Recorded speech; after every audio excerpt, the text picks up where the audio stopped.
Housing advocates in Rhode Island are raising red flags over new federal funding rules just announced by the U.S. Department of Housing and Urban Development. They warn these changes could push more people into homelessness. Barbara Ron joins us now live in studio with what it could mean for families across the state. Barbara? Mike and Shannon, officials say more than 1,000 Rhode Islanders could lose housing under the new rules announced by the Trump administration. The Harold Lewis house in West Warwick is home to 14 people, an example officials say of permanent supportive housing at its best, connecting residents to critical services they need.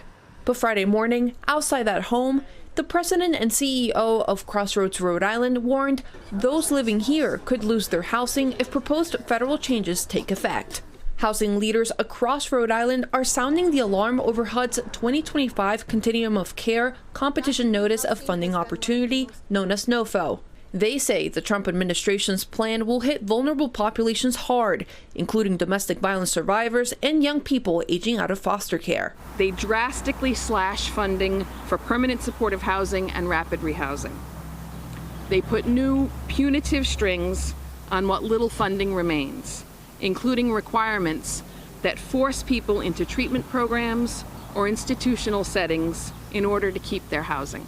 The administration says the move is meant to end what it calls never-ending government dependency, stating it redirects the majority of funding to transitional housing and supportive services, ending the status quo that perpetuated homelessness through a self-sustaining slush fund. Typically, NOFO funding begins on January 1st, but HUD says because the notice was issued late, decisions and funding will be delayed until May. But there are some providers in Rhode Island whose programs are scheduled to start as of March. There's a real impact there in terms of a gap in funding, even under the best case scenario. The housing officials told me they're working closely with the congressional delegation to put a stop to this change. Reporting live in the studio, Barbara Ron, 12 News.